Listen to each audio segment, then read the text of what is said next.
L'ONG Environnement Justice Foundation a organisé aujourd'hui un atelier pour présenter un rapport sur les impacts des salutages en eau profonde et discuter des mesures à prendre pour lutter contre cette pratique nuisible aux fonds marins. Oui, cet atelier est organisé par l'ONG Environnement Justice Foundation pour nous présenter un rapport qu'il a eu à élaborer dans le cadre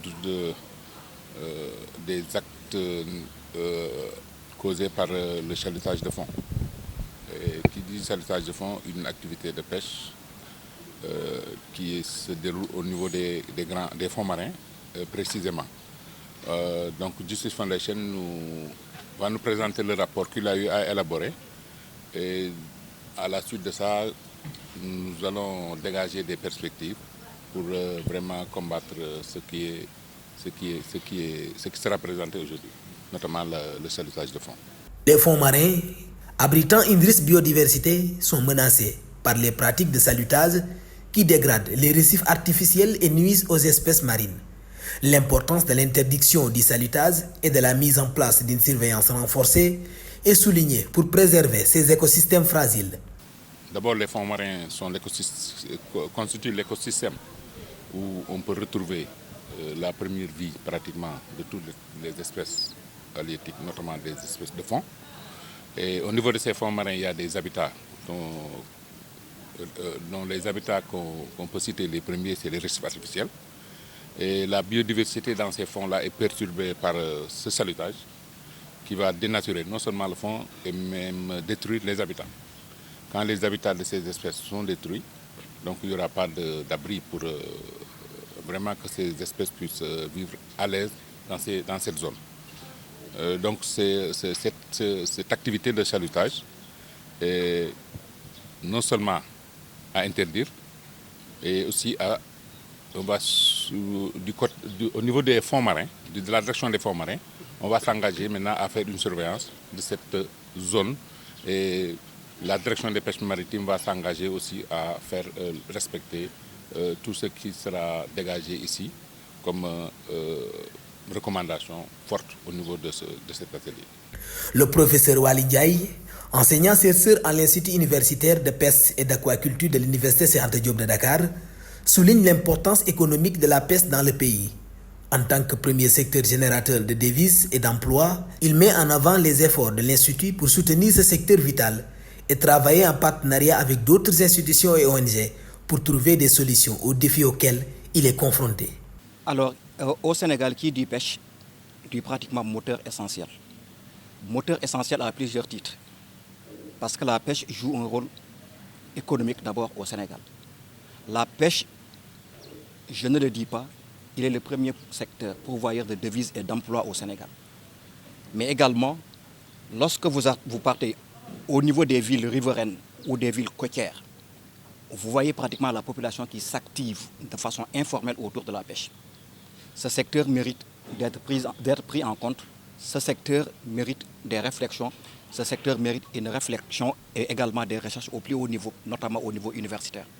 Voilà pourquoi nous, institut dédié à ce secteur de l'économie sénégalaise, nous activons tous les jours à aider, mais également à apporter des réponses aux questions que se posent également les acteurs, mais aussi la communauté de façon générale.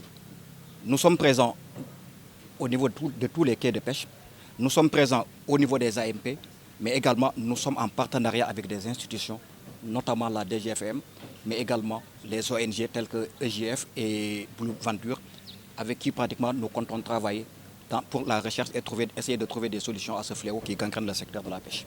Célène Beng, directeur de la gestion et d'exploitation des fonds marins du ministère des Pêches et de l'économie maritime, souligne l'importance de la responsabilité collective de préserver l'écosystème marin en engageant l'ensemble des acteurs, des administrateurs, aux pêcheurs, dans la protection de ces précieux environnements pour en récolter les bénéfices mutuels. On ne va pas cibler des personnes. Les responsables, c'est pratiquement tous les acteurs, que ce soit l'administration, que ce soit les industriels, que ce soit les pêcheurs. Nous sommes responsables de la préservation de notre écosystème. Maintenant, tout un chacun va apporter sa pierre à l'édifice pour qu'on puisse protéger cet écosystème, pour que nous tous nous puissions vraiment bénéficier des bienfaits de cet écosystème. Le professeur Waly Ndiaye met en avant le rôle des universitaires et chercheurs dans la recherche sur la ressource halieutique et la formulation de recommandations pour les décideurs, soulignant l'importance de la transition vers une pêche durable qui tienne compte de la préservation des ressources, de la rentabilité économique et de l'environnement, tout en reconnaissant les défis actuels du secteur de la pêche au Sénégal. Les licences de pêche, ça c'est administratif. Nous, c'est plutôt la recherche sur la ressource qui est disponible que nous faisons. Également, pour chaque conclusion de recherche, nous formulons des recommandations vis-à-vis des décideurs. En tant qu'universitaire, notre œil, ce n'est pas de décerner des licences de pêche ou bien d'étudier l'impact des licences de pêche. Mais le constat est là, il est un peu global.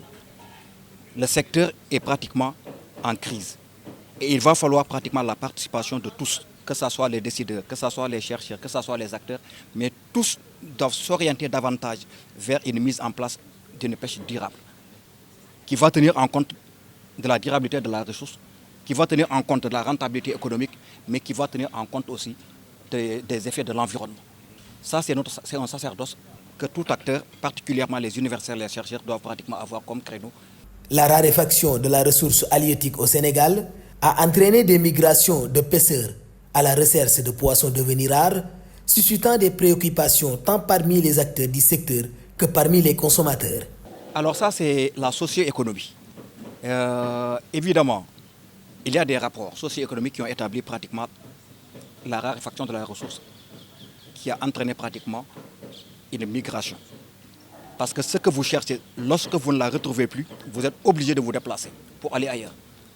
Ils disent ce qu'ils avancent, vrai ou faux, parce que nous, en tant qu'universitaires, on ne croit pas à tout ce qu'on nous dit. Mais on cherche à avoir pratiquement les raisons et à chercher pour donner pratiquement des perspectives. Ils disent qu'il y a raréfaction. Nous, on travaille sur cet aspect de raréfaction. Quelles sont les causes de la raréfaction de la ressource? C'est sur ces aspects que nous travaillons. Mais évidemment, le constat est là, que ce soit acteur, que ce soit consommateur simple, le constat est d'ordre général.